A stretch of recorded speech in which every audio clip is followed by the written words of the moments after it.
Hi everyone, मैं Kumar Sanjay sir एक बार फिर से आप सभी का हार्दिक स्वागत करता हूं अपने एसआर कोचिंग क्लासेस में। देखिए, आज होने वाला है हमारी यूपीटी टीजीटी का टेस्ट सीरीज नंबर 6 और जिन बच्चों ने अभी तक हमारी सारी टेस्ट सीरीज लगाई हैं उनको कंटेंट देख करके समझ में आया होगा कि किस प्रकार से यहाँ पर हम टेस्ट सीरीज लगवा रहे हैं। ये टेस्ट सीरीज जो भी बच्चे लगा रहे हैं, आप ये मान के चलिएगा कि आपको बहुत ही ज़्यादा बेनिफिट होने वाला है आपके एग्जाम में, ठीक है ना। क्योंकि यहाँ से इस प्रकार के क्वेश्चंस डिजाइन किए गए हैं जो डायरेक्टली या फिर कह सकते हैं इनडायरेक्टली आपके पेपर में पूछा जाएगा और हो सकता है कि कहीं से सीधा ही प्रश्न आ जाए।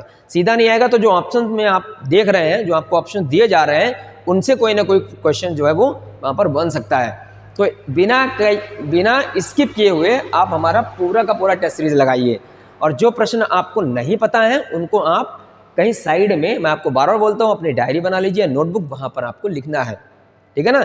और जब आपका एग्जाम हो तो आपको एक बार में रिवाइज कर लेना है। और जैसा कि हमें पता है कि डेस्टी जो है वो अनाउंस हो चुकी है ना। टीजीटी वाले हैं वो, उनका जो है मई में एग्ज़ाम होने वाला है और पीजीटी वालों का जून में एग्ज़ाम होने वाला है। तो आपको अभी से लग जाना है ना। और 6 से 7 घंटे जो मैंने आपको लास्ट सीरीज में बताया था किस तरीके से अपने आप को एडजस्ट करना है, किस तरीके से स्ट्रेटजी बनानी है, तो आपको बिल्कुल वैसे ही काम करना है, तब जाकर के आपका कुछ होगा, ठीक है ना। तो चलिए शुरू करते हैं बिना किसी देरी के अपने टेस्ट सीरीज नंबर 1। और ये रहा आपकी स्क्रीन पर पहला सवाल। यहाँ पर देखिए ये लिखा है विंटर्स टेक, नहीं है, ये टाइपिंग एरर है, इसको टेल कर लीजिएगा। हमको आपको पता होना चाहिए कि विंटर्स टेल जो है वो विलियम शेक्सपियर महोदय जी का एक बड़ा ही फेमस वर्क है। तो यहाँ पूछा गया है कि विंटर्स टेल में जो लियोनेट्स होते हैं वो कहाँ के राजा हैं, वॉज द किंग ऑफ, कहाँ के राजा होते हैं, क्या वो सिसिली के हैं, क्या वो पडुआ के, क्या वो इन्वर्नीस के, या फिर वो रोम के। तो ये तो आपने पढ़ के रखा होगा तो आसानी से इसको आप आंसर ढूंढ पाएंगे। तो ऑब्वियसली इसका आंसर हो जाएगा ए। अब आपको बताना है यहाँ पर जो विंटर्स टेल आप देख रहे हैं इसका सोर्स क्या है। आपको बताना है कमेंट बॉक्स में कि what is the source of winter's tale, Shakespeare महोदय जी ने कहाँ से इस वर्क को लिया है, ठीक है। ये आपको कमेंट बॉक्स में मेंशन करना है। आगे यहाँ पूछा गया है, एक सोनेट दी गई है, ये सोनेट है, ठीक है ना, ये सोनेट है विलियम शेक्सपियर महोदय जी की। तो पूछ रहा है इसमें कि इन विच सोनेट दीज लाइन अकर, मतलब ये जो लाइन्स आप नीचे देख रहे हैं ये शेक्सपियर की किस सोनेट में से ली गई हैं। लाइन में पढ़ दे रहा हूँ। ये कह रहे हैं when in the chronicle of waste time I see description of the fairest wight, ये वेट होगा, and beauty making beautiful old rhymes in praise of ladies dead and lovely knights. अब ये लाइन जो है इस किस सोनेट से ली गई है कि when in the chronicle of waste times, ठीक है। कहने का मतलब जो क्रॉनिकल्स, जो भी हिस्ट्री वगैरह होती हैं, एक न एक समय पर आने के बाद उन जो वेस्टर्डी हो जाएंगी। तो ऐसा मैं क्या करूं, ठीक है, कि जिससे जो नेम है वो अमर हो जाए। तो यहाँ लिखा भी गया beauty and making beautiful old rhyme. तो ऑब्वियसली हम सभी जानते हैं, जितने भी कवि हुए उन्होंने कहा कि मैं कविता लिख दूंगा, राइम्स में लिख दूंगा तो वो अमर हो जाएंगे, वही यहाँ पर भी है। तो आपको यहाँ पर ढूंढना है ऐसी बात किस सोनेट में की गई है, कहाँ से ये लाइन्स ली गई हैं। क्या वो सोनेट नंबर 98 है, या सोनेट नंबर 106 है, या सोनेट नंबर 84 है, या फिर सोनेट नंबर 66 है। तो ऑब्वियसली इसका आंसर हो जाएगा सोनेट नंबर 106। देखिए जितनी मैं यहाँ पर आपको सोनेट्स बता रहा हूँ ये आपको पढ़नी है, एक बार इनके टेक्स्ट को जरूर देखना है, क्योंकि अभी मैं जितने भी आपके यहाँ पर आने वाले हैं और भी सोनेट्स की लाइन्स आएंगी तो आपको क्या करना है, अगर आपने उन सोनेट्स को नहीं पढ़ा है तो उन सोनेट्स को तुरंत आपको किताब से जो भी आपके पास में है या फिर आप गूगल से भी सर्च करके उसके टेक्स्ट को पढ़ सकते हैं, पढ़िएगा और उसके इंपॉर्टेंट कोटेशंस को नोट कर लीजिएगा, क्योंकि ये वो आपको सोनेट्स मैंने यहाँ पर छांट के दी हैं जहाँ से प्रश्न आ सकता है और जो फेमस सोनेट्स हैं, ठीक है ना। क्योंकि आपको पता है कि 154 सोनेट्स लिखी हैं, अब 154 के 54 पढ़ना तो संभव बात नहीं है ना। तो आपको मैं जो सोनेट्स बता रहा हूँ, यहाँ पर दिखा रहा हूँ, वो आपको अच्छे से पढ़नी है, ठीक है ना। सोनेट नंबर 29 भी आपको पढ़नी है, ये आपको ध्यान रखना है, ठीक है ना। हाँ, और सोनेट नंबर 116 भी आपको पढ़नी है, ये भी पढ़नी है, ठीक। और आपको ये बताना है कि 154 सोनेट्स में से कितनी मिस्टर WH को और कितनी जो है वो डार्क लेडी को, ठीक है, ये डेडिकेट की गई, ये आपको बताना है। और बाकी क्यूपिड विपिड वाला यार बड़ा ही मतलब कंफ्यूजिंग चीज़ है। नवोदय विद्यालय ने 154 जो है वो केवल मिस्टर WH में और डार्क लेडी में डिवाइड करते हैं, क्यूपिड सिपिड का कोई नहीं, लेकिन यूपी वाले क्यूपिड को मानते हैं। तो अब यूपी में आप पेपर दे रहे हैं तो बेसिकली क्या है कि कितनी क्यूपिड को लिखी गई है वो भी आप हमको यहाँ पर ही मेंशन कर देंगे, ठीक है, कमेंट बॉक्स में आपको मेंशन करना है। तो इसका आंसर हो जाएगा 106। आगे देखते हैं, यहाँ आप देख रहे होंगे, mine eye hath played the painter and hath stirred the beauty is form in the table of my heart, my body is the frame where in it's held. तो ये कौन सी सोनेट में ये लाइन्स बोली गई हैं आपको बताना है, क्या वो 24 है, 98 या 85 या फिर इनमें से कोई नहीं। तो ऑब्वियसली इसका आंसर हो जाएगा 24, ठीक है ना, इसको भी इंपॉर्टेंट लगा लो, ये भी हमारे लिए इम्पोर्टेंट है।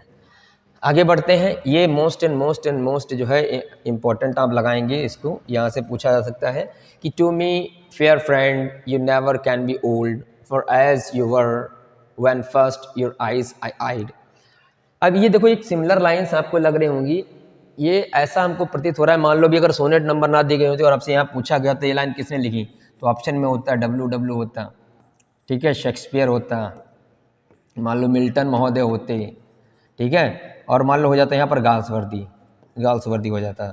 तो ऑब्वियसली बहुत सारे बच्चे जिन्होंने नहीं पढ़ा होता तो आधे तो इसमें से लगा देते WW, आधे लगाते शेक्सपियर। हालांकि बहुत रेयरेस्ट ऑफ द रेयर में जो लोग खाली तुक्का ही मारने गए होंगे तो वो मिल्टन और गाल्सवर्दी लगाएंगे, जो पढ़ेंगे उन दो में से एक ही लगाएंगे। कारण ये है कि जब आप इनका टेंटर नंबर पढ़ेंगे तो वहाँ पर भी ये देख रहे हैं ना, to me a fair friend, ये वाली लाइन कुछ मिलती जुलती है, जो अपनी अपनी बहन को डोरोथी वर्ड्सवर्थ को ये एड्रेस कर रहा होता है वहाँ पर, तो बिल्कुल वैसे ही लाइन है। तो वही कह रहा है कि to me fair friends you never can be old, है ना, फॉर मनी क्योंकि as you were when first your eye I, मतलब तुम हमारे लिए जैसे पहले थे वैसे आज ही हो, और उम्र मतलब कोई मतलब है नहीं, हमारे लिए तुम ओल्ड होने वाले हो नहीं। तो ये लाइन किस सोनेट से ली गई, क्या वो 104 है, 112 है, 116 है, या फिर है इसमें कोई नहीं? तो इसलिए इसका आंसर हो जाएगा सोनेट नंबर 104, ठीक है। तो ये लगा लो इसको मोस्ट इंपॉर्टेंट, इसके टेक्स्ट को पूरा आपको पढ़ना है अच्छे से, ठीक है भैया जी। और मैं बता रहा हूँ ना, अगर भाई हमारी टेस्ट सीरीज आपने लगा डाली है ना, तो फिर आप निसंदेह हो जाइए। हम क्योंकि इतने इजी क्वेश्चंस नहीं रखते हैं कि कोई भी आकर के लगा दे उसको। हमारी टेस्ट सीरीज़ को केवल वही कर सकते हैं जो बहुत ज़्यादा सीरियस हैं पढ़ाई को लेकर के और जो लगातार मेहनत कर रहे हैं, वरना हम 30 क्वेश्चन यहाँ कराते हैं, 30 में से होने 15 भी नहीं आपके, अगर आप पढ़े बड़े नहीं हो, पढ़ते भी नहीं हो तो, है ना। और जिस बंदे ने हमारी टेस्ट सीरीज़ लगा दी, जिस बंदे का 30 में से 25 नंबर आ गया, ये मान लो फिर उसका जो है बहुत ही बेहतरीन तैयारी है, ठीक। हम आपको टेस्ट सीरीज़ यहाँ पर खुश कराने के लिए नहीं लाए हैं, या भाई ये तो मैं पता है, ये तो मैं पता, ये तो मैं पता, ऐसा नहीं है। यहाँ पर हम आपको ये रियलाइज़ कराते हैं कि अभी आपको कहाँ तक पहुँचना है, अभी आपको बहुत चीज़ों को देखना है, कितना आपने पढ़ा है, कितना और आपको आगे जाना है, ठीक है ना। तो यहाँ पूछा गया है, to earth and every common sight to me did seem apparel in celestial light. ये पूछ रहा है कि भाई ये लाइन जो है कहाँ से ली गई है, कि जो अर्थ है उसका जो हर एक कॉमन साइट है, टू मी माने मुझे, डिड सीन माने ऐसा प्रतीत होता है, अप्रैल माने भरा हो, इन सेलेसियस लाइट यानी कि डिवाइन लाइट से ये भरा हुआ है। चाहे अर्थ हो, अर्थ की कोई भी कॉमन चीज़ हो, तो ये कहाँ से ली गई? क्या वो टिंटर नाब्य है, क्या वो ओड ऑन इंटीमेशन है, क्या वो कंपोज्ड अपॉन वेस्टमिंस्टर अब्बे है, या फिर वो प्रिल्यूड है? तो अब इसलिए आधे ज़्यादा जो नहीं सही पढ़े होंगे तो इन दो में अटकेंगे, कुछ लोग लगाएंगे टिंटर नाब्य, कुछ लोग लगाएंगे इंटीमेशन, तो इसलिए इसका आंसर हो जाएगा ओड ऑन इंटीमेशन, ठीक। Option number B is the correct answer.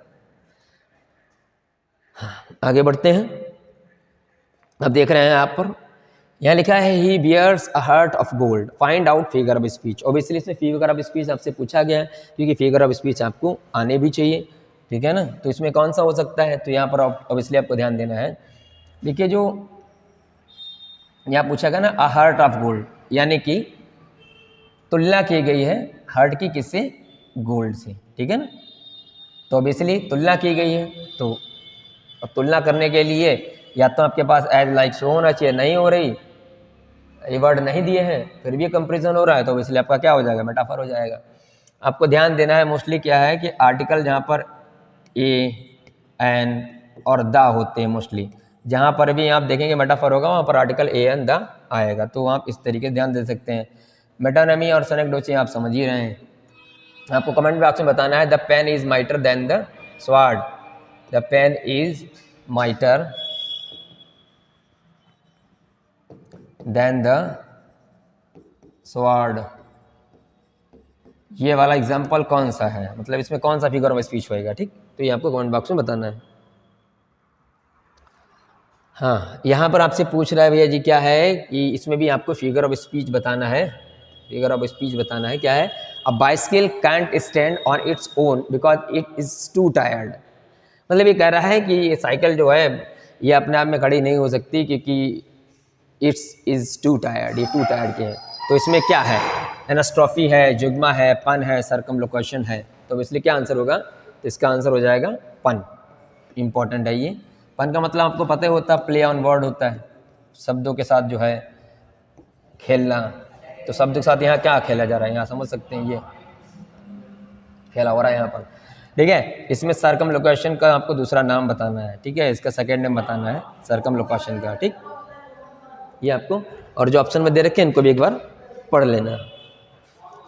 आगे बात करते हैं। इसमें आपसे पूछा गया है, इसमें फिगर ऑफ स्पीच आपको बताना है। तो इसमें पूछा है Fred, fried, frogs, leg on Friday. तो बेसिकली आपको पता होगा इसमें क्या होगा, क्या एसोनेंस है या फिर कॉन्सोनेंस है, एलिट्रेशन है या फिर नन। तो इसलिए इसका आंसर हो जाएगा C, alliteration. Alliteration is the right answer.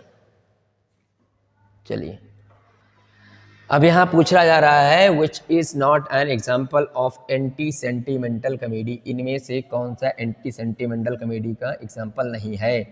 तो आपको ध्यान रखना है ये। मैंने आपको लास्ट वाले टेस्ट सीरीज़ में बोला था कि भैया जी आपको सभी बहुत अच्छे से पढ़ लेना है। कॉमेडी ऑफ मैनर पढ़ना है, कॉमेडी ऑफ ह्यूमर पढ़ना है, आपको बताया था सेंटिमेंटल कॉमेडी पढ़ना है, रोमांटिक कॉमेडी पढ़ना है, एंटी सेंटिमेंटल कॉमेडी पढ़ना है।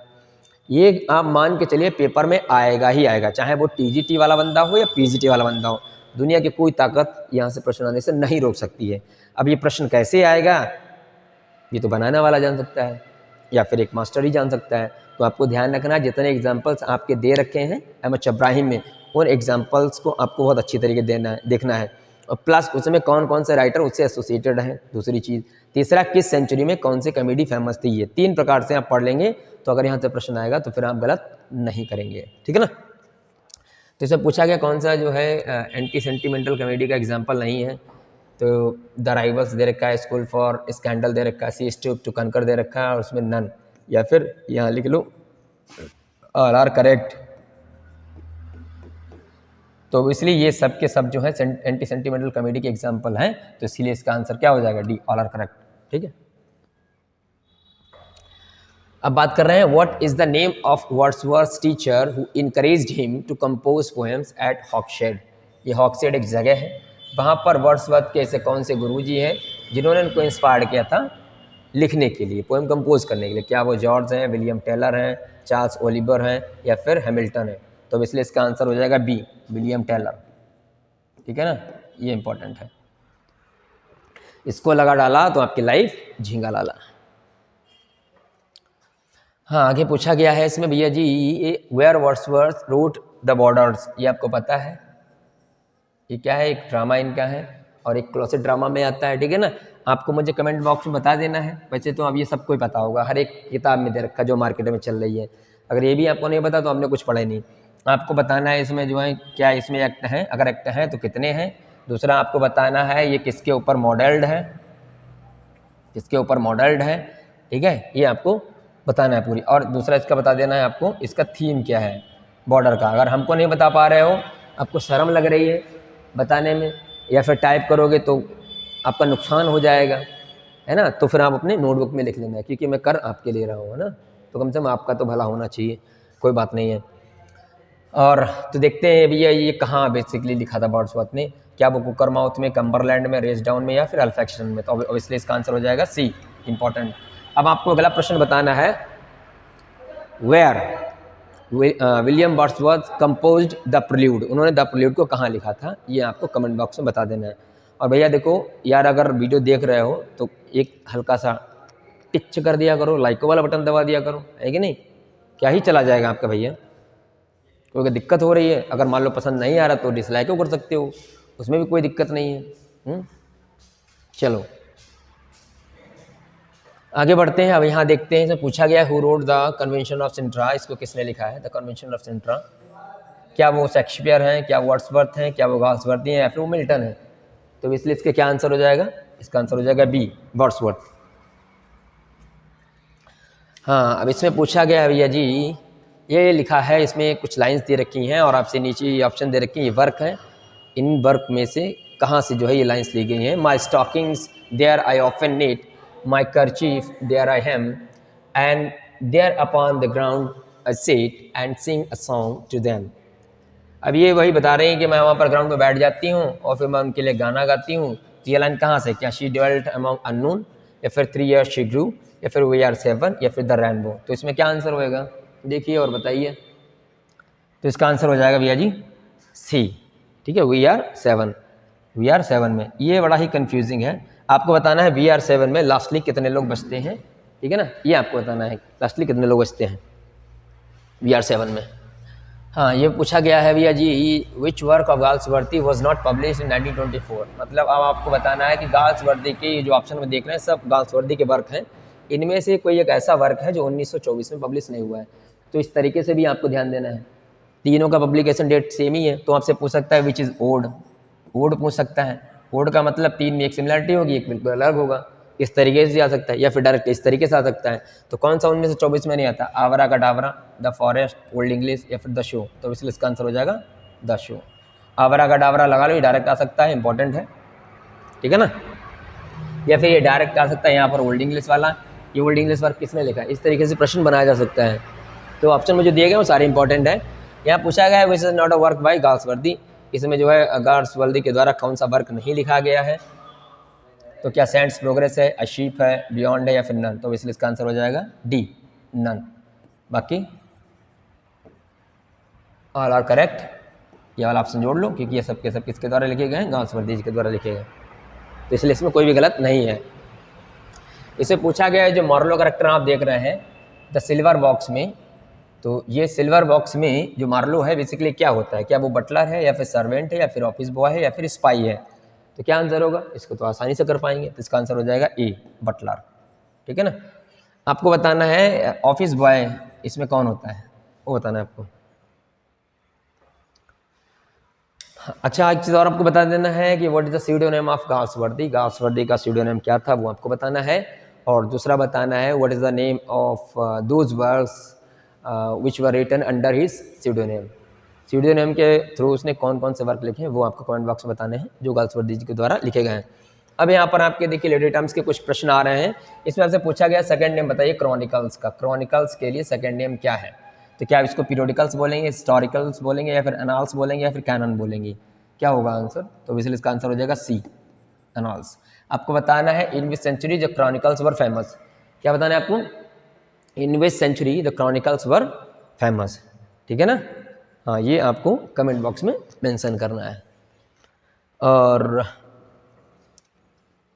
आगे देखते हैं व्हाट इज लैम्पून, ये लैम्पून क्या है ये लगा लो, मोस्ट इंपॉर्टेंट हो सकता आ जाए। ये टाइप ऑफ कॉमेडी है, टाइप ऑफ पैरोडी है, या फिगर ऑफ स्पीच है, या फिर ये टाइप ऑफ बर्लेस्क है। तो इसलिए इसका आंसर हो जाएगा अ टाइप ऑफ बर्लेस्क। याद रखना lampoon is nothing but the individual satire है, ये इंडिविजुअल के लिए होता है। ठीक है ना, ये याद रखना है। तो इसका आंसर हो जाएगा टाइप ऑफ बर्लेस्क। अभी टाइप ऑफ बर्लेस्क जो है हम आपको आगे पढ़ाने वाले रिलेटेड, अगर आपको जानना है कि बर्लेस्क क्या है, टाइप्स क्या है बर्लेस्क के, हाई बर्लेस्क क्या होता है, लो बर्लेस्क क्या होता है, ट्विस्टी क्या होता है, पैरोडी क्या होता है, तो आपको हमारा लिटरेरी टर्म्स वाला वीडियो देखना पड़ेगा जहाँ पर मैं इसको बहुत ही विधिमान तरीके से एक्सप्लेन किया हूँ, और जहाँ से जिस प्रकार से प्रश्न बन सकता है वो भी मैंने वहाँ पर आपको बताया। तो उसको ज़रूर देखिए, उसको देखना ना भूलें।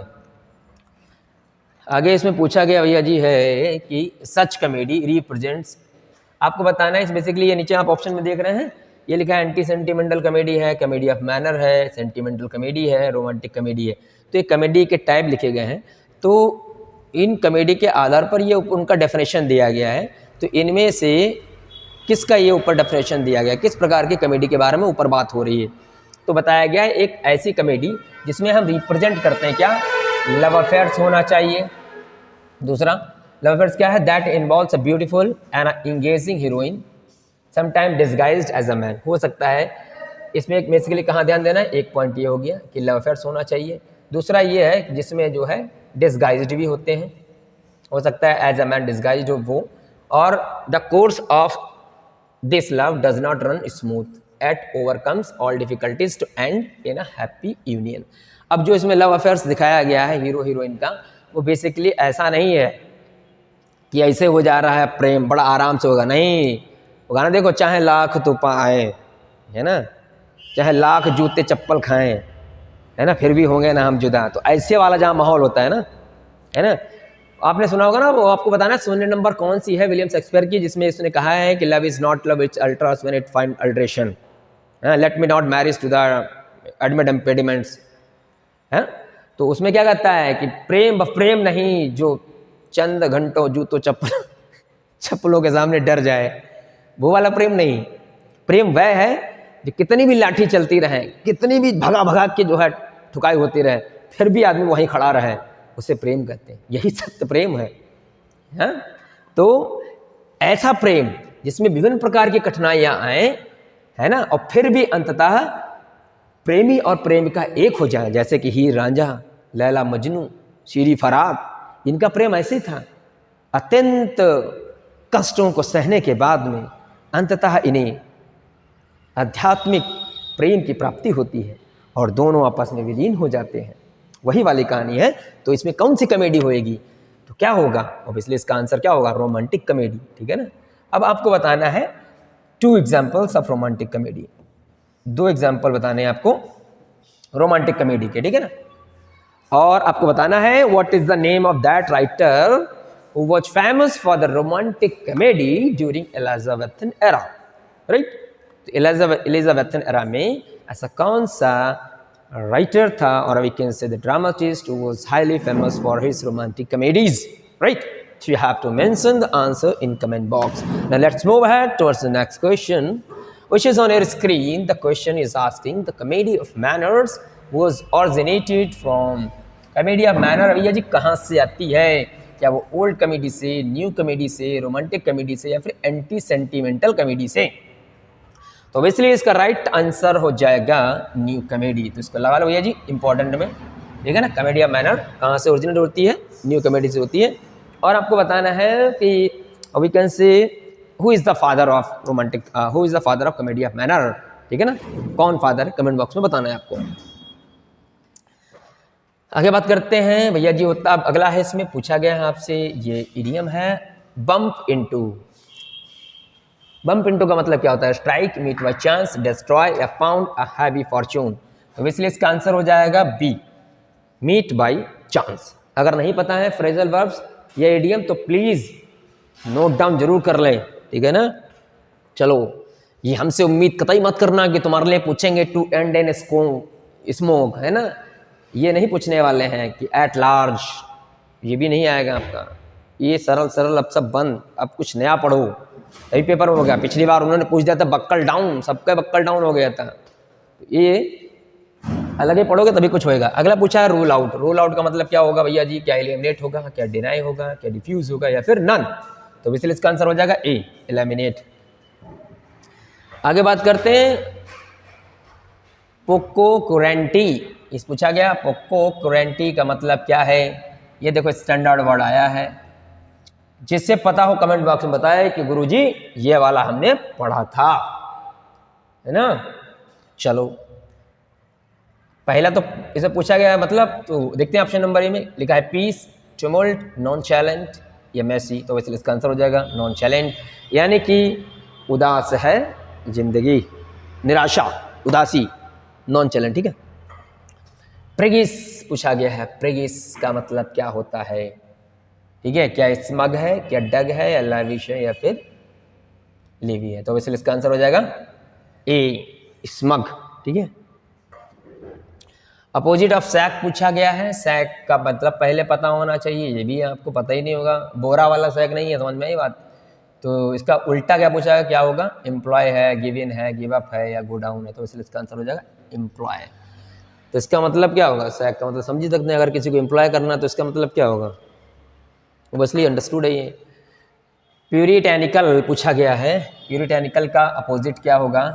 तो इनडिसेंस होगा, डिसेंट होगा, इम्प्यूट होगा, डिसाइड होगा। तो इसलिए इसका आंसर हो जाएगा ए, इनडिसेंट, ठीक है। आगे चलते हैं, यहाँ देखते हैं पूछा गया है अपोजिट ऑफ सैबोटेज।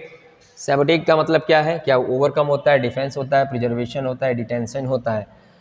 तो ऑब्वियसली वैसे सब्टोगेट का मतलब ये होता है विजय होना, तो आपको पता है। तो इसका आंसर हो जाएगा सी, उल्टा पुल्टा है, प्रिजर्वेशन। सुरक्षित करना। और यहाँ पूछा जा रहा है भैया जी, who discuss cosmology and the battle of heaven with Adam. मतलब है कि यहाँ आपको बताना है कि कॉस्मोलॉजी के बारे में और जो बैटल ऑफ हेवन है उसको एडम के साथ में किसने डिस्कस किया। क्या वो गॉड है, ईव है, राफेल है या माइकल है। तो इसलिए इसका आंसर क्या हो जाएगा, सी, राफेल। देखो राफेल जो है ना, बेसिकली आप देख ही रहे होंगे, बहुत चहीते थे, हर जगह पर राफेल ही रहते हैं अधिकतर। नहीं भी बताओ तो राफेल पर हम लोग जा सकते हैं। इसमें आपको पूछा जा रहा है भैया जी कि कौन सा सीन जो है क्रोनोलॉजी में सबसे पहले आता है। इसमें जो दे रखे हैं इनमें से सबसे पहला सीन कौन सा आएगा। क्या Satan and the devils rise up from the lake in hell, ये वाला आएगा, या फिर the son is chosen as a god second in command, या फिर God and the son create the universe, या फिर ऑप्शन नंबर डी में है the angels battle in heaven. तो क्या आंसर होगा, देखो इसको कमेंट बॉक्स में। तो इसलिए इसका आंसर हो जाएगा B, the son in chosen as a god second in command. और ये है आपका लास्ट क्वेश्चन जो आप स्क्रीन पर देख रहे हैं। पूछा गया है what does Eve do when she first become conscious. मतलब ईव क्या करती है जैसे वो अपनी चेतना में आती है, तो क्या वो go in search of her mate, अपने मेट सर्च जो साथी है उसके सर्च में जाती है, या फिर एनिमल से बात करती है, या look at her reflection in a stream, या फिर जो स्ट्रीम होती है धारा उसमें अपने रिफ्लेक्शन को देखती है, या फिर eat of the tree of knowledge खाती है। क्या है इसका आंसर, क्या होगा। तो इसलिए इसका आंसर हो जाएगा सी, सबसे पहले वो अपना रिफ्लेक्शन देखती है स्ट्रीम में। ठीक है, तो ये थे 30 मोस्ट इंपॉर्टेंट क्वेश्चन जो आपने अभी टेस्ट सीरीज नंबर 6 में देखे हैं। अगर ये आपको पसंद कर रहे हैं और आपको लग रहा है अच्छा है तो फिर से लाइक कीजिए, कमेंट कीजिए, शेयर कीजिए। जय हिंद, जय भारत।